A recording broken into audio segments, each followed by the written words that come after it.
Če je bila oblika prejšnje Agile totalna škatla, je jasno, da so se morali oblikovalci pri novi bistveno bolj potruditi. In nastal je tale simpatičen mestni avtomobilček, ki je sedaj bistveno bolj všeč tudi mladim. V sodelovanju s Suzukijem je Opel naredil že drugo generacijo Agile, ki prav malo spominja na zadržano oblikovane nemške avtomobile.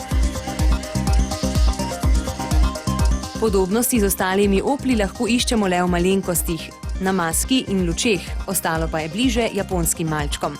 Sploh bok, kjer so kolesa povsem v skrajnih robovih, streha je visoko, zadek pa je odrezan skoraj povsem navpično in skriva 225-litrski prtljažnik.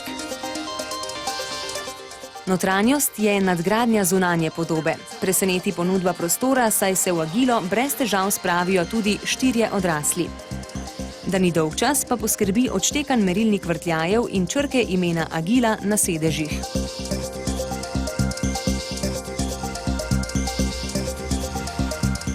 Gibčnost tega malčka je očitna tudi na cestah, kjer je tako zaradi mer kot čvrstega podvozja odlično vodljiv. 1,2-litrski bencinski agregat je poskočen v mestih, a ni med najbolj varčnimi.